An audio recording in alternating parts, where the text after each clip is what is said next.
Hello everybody and welcome back to another episode of Saving Sunderland. Now today is the day we will be playing Manchester City again in the Champions League final. And if we win this is the end of the series. And if we lose, I'm going to be absolutely livid. Now we'll quickly check the fixtures since you last met.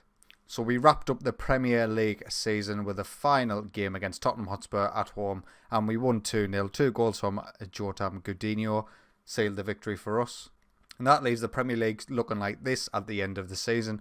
We finished top, 7 points clear from Manchester United in second, well clear of Chelsea and Liverpool in third and fourth. So them are the Champions League clubs this season. Manchester City are not even going to be in it next season unless they beat us.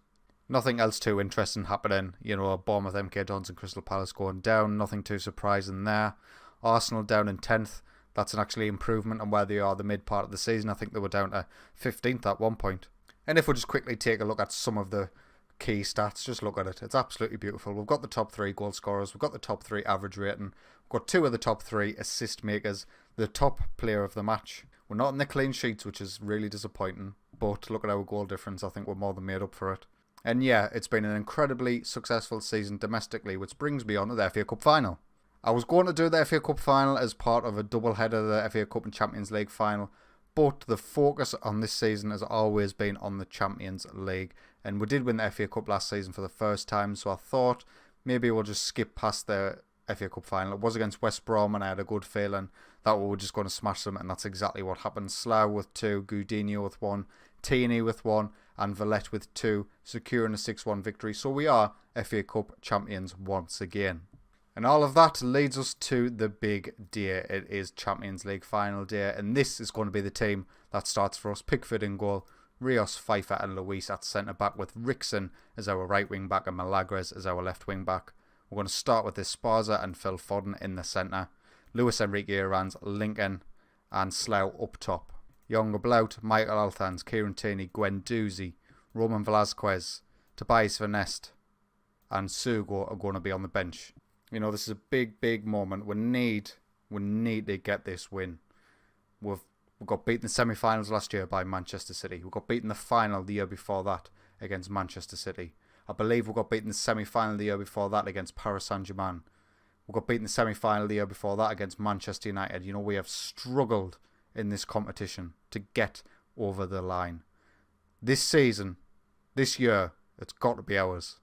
And just before we get into it, we're going to take a look at what happened against Manchester City in the league. At home, we beat them 5-1, and I think it was even better away from home. Away, we beat them 6-0. We've beat them 11-1 on aggregate this season in the Premier League. Now it's the Champions League final. Are we going to bottle it, or are we going to finally do what needs to be done?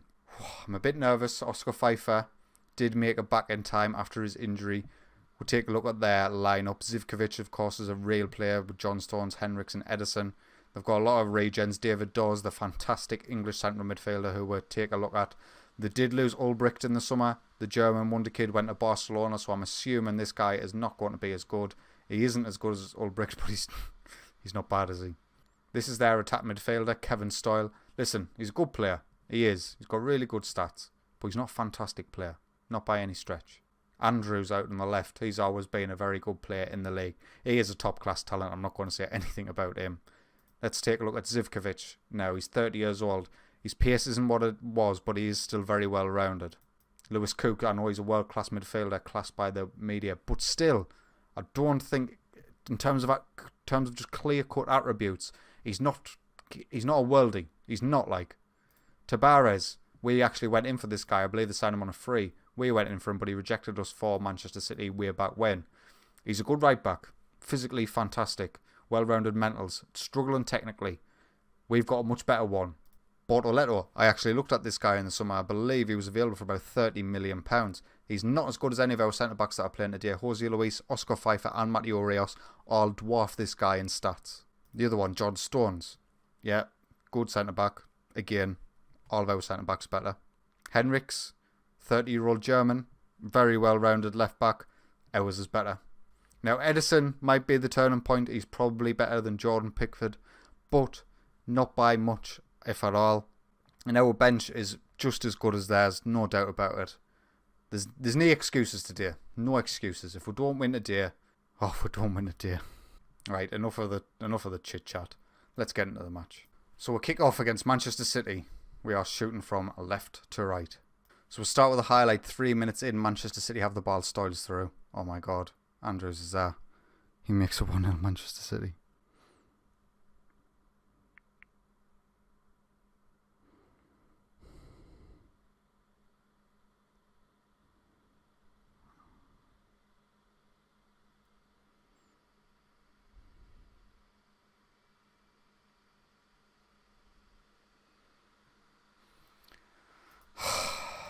One 0. Phil Foden's picked himself up an injury. We'll get Matteo Guendouzi in his place, switch in with Esparza. Highlight now, Esparza with the corner. Rios gets his head on it. We're back in the game. It's 1-1. Come on. We've been really good at attacking set pieces this season. Esparza with an excellent delivery and Matteo Rios highest in the air. 1-1. Come on. Another highlight. Zivkovic has the ball on the right hand side for Man City. Finds David Dawes to Andrews. Stoyle finds Larios up top. Zivkovic gets dispossessed by Milagres and can we break now? Lincoln. He's got Slough, but it was a poor pass. And Tabarez can cut it out. Lewis Cook tries to find Larios, but it's cut out by our defence and Luis Enrique Ranz gives it to Milagres on the left hand side. Milagres finds Esparza, plays it down the line for Slough. Get the ball in. Who's there? Lincoln's there. He makes it 2-1. What an excellent goal. Milagres with excellent play down the left hand side. Finds Esparza with a nice through ball for Slough. Excellent cross in. I didn't think Lincoln was going to get the head on it, but he did. He beat John Stones in the air. Makes it 2-1. Come on. Another highlight. 8 minutes to go till half time. Rickson down this right hand side. Can he get the beating of his man? He tries to find a Ranz, but it's back out to Rickson to Guendouzi. Guendouzi finds Rickson again. He gets past the man. He gets across in. Slough's back post. And he hits the bar. Another corner. Esparza to play the ball in. Who's there? Nobody. And that's it. Half time. We'll find ourselves leading 2-1. I was despondent when they went 1-0 up. But thankfully we've got ourselves back in it. We've got ourselves in front. Everybody's looking fresh. Nobody's struggling in terms of match fitness. Maybe apart from Matteo Rios. But might be a change we'll try to make later on. And this half we're shooting from right to left. 27 minutes remain. Nothing has happened in this second half. Highlight. Guendouzi with the free kick.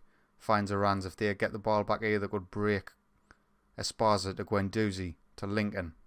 He's got the loads of space for Rios there. Rios! Edison completely messes it up and Rios makes it 3-1. We'll have to take a look at this in 3 dimensions. Esparza to Guendouzi. Lincoln there.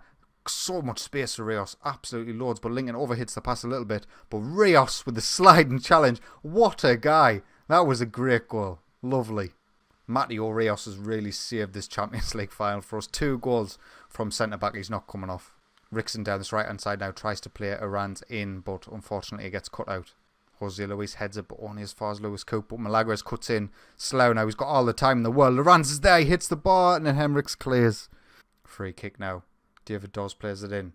We clear, and Lincoln's going to get to the ball first. Can he set away Slough? He can. Luis Enrique Ranz, it's a one-on-one essentially. He's going to go straight ahead and go for the keeper. Maybe he should have held it up a little bit more, I don't know. Slough now.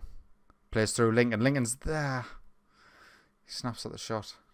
I'm terrified to make any changes here. I just don't want this game to change. Milagres to Guendouzi. Take the strike, son. He finds a Ranz in the box. He hits the post. Oh my God. If this was 1-1, I'd be fuming. Luis Enrique Ranz is injured. Oh, we'll get Sugo on in his spot. I've got one more sub left. I'm just gonna hold it. Oh, that's a red card for Rickson. Oh, gonna have to get one of our strikers off. Who's performing the poorest? We'll get Slough off. And we're going to bring in Michael Alphons. I'm going to bring Milagres back. Going to change Esparza. Just try and shut up shop here, really, like, boys. 3 minutes to go, 2 minutes to go, 1 minute to go. Come on, just fly through. Fly straight through. There it is. We're in the 95th minute. They are 2 goals behind. No matter what they do here, this game is over. And that's it. Full time. Sunderland 3. Manchester City 1. I didn't have it on 3D, so I'm not going to say the after party celebrations, but I do not care. We are finally European champions. And there's the confirmation. Sunderland 3. Manchester City 1. We have exercised some demons here. Phil Foden and Luis Enrique Ranz put themselves on the line for us to do this. We won the Champions League. Absolutely fantastic. Sunderland board delighted. Everyone's loving it. Oscar Fife is already kicking up with us wanting to join Paris Saint-Germain. That talked him out of it. We've finally won. And on the basis of us winning the Champions League, I think I'm going to end the series here, boys. We'll quickly take a look at the final 11 that started our last game in charge of Sunderland. Jordan Pickford, hometown boy, signed for 45 million from Chelsea 4 seasons ago, and he's been fantastic ever since he's come in. He really sorted out a problem position for us at a time when we needed him most. Mateo Rios, an absolutely worldy of a centre-back. Some of the centre-backs I've had in the save, I don't think I've had better centre-backs on any FM ever. Absolutely fantastic. We're signing him for the measly sum of 1.7 million back in our second season in the Premier League, I believe. He came straight in that January and he's been in the team ever since. What an absolutely fantastic player. Oscar Pfeiffer, I've said it before, I'll say it again. He's the best wonder kid I've ever signed for a position. You know, there's obviously been like strikers and stuff with better or well-rounded stats, but in terms of a specific position, specifically for a centre-back, I have never ever had a player as good as this, and he cost us 11.5 million 5 seasons ago. Jose Luis, one of the more recent additions into the team, we signed him for 15 million. It was a big outlay about 5 seasons ago when he was still very young and very raw, but he, along with Mateo Reyes and Oscar Pfeiffer, just formed that absolute stonewall defence that we've been relied on so much. Rickson, absolutely fantastic wing-back. He's currently rated 5-star in our squad, which does not surprise me one little bit. His physicals at the die for, so are his mentals, his technicals, he's got them in the right places. Just fantastic. We signed him for 16.75 million about 5 seasons ago as well. Probably in the January transfer window looking at that. Just brilliant. Milagres, fantastic left back. One of the best left backs I've ever had too. Not quite as physically promising and mentally promising as Rickson, but they're very similar players. But he does have better, more well-rounded technical stats. He did miss a bit of this season through injury, but he's done his part when he's been asked to. Esparza, a world-class midfielder, it says there, 40 million 3 seasons ago. Just look at that guy, absolutely fantastically well-rounded. He's not a superstar, don't get us wrong. His stats aren't like absolutely insane. He's just stupidly well-rounded with really good stats in every area. Phil Foden being one of the revelations of this game for me. Absolutely fantastic player. Signing from Manchester City in the 3rd season of the Premier League for 18.75 million. I thought it was a bargain for an English talent like Phil Foden, and he's done the business for us.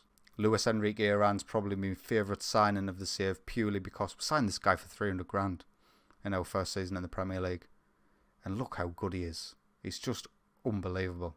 Absolutely fantastic. 325 grand from Valladolid. He went out on Hull alone, he went out on Stoke alone. But after that, we tried. When we were playing the winger system, I forced him out wide. But just look at his stats for this season in the Premier League alone. 20 games started, 5 substitute appearances, 24 goals, 5 penalties, 10 assists, 9 player of the match, 8.08 average rating. He is just unbelievable. Lincoln, one of the very few real life players that are still in this squad. He's been unbelievable. There's been many times when I thought I might sell Lincoln. Based on his history, I was stupid to even think of 27 goals and 33 appearances in his first season at the club. £15 million. Absolutely stupidly good signing. Last season when he was the lone striker, he absolutely teared it up. 39 Premier League goals and 21 starts and 4 substitute appearances is game breaking.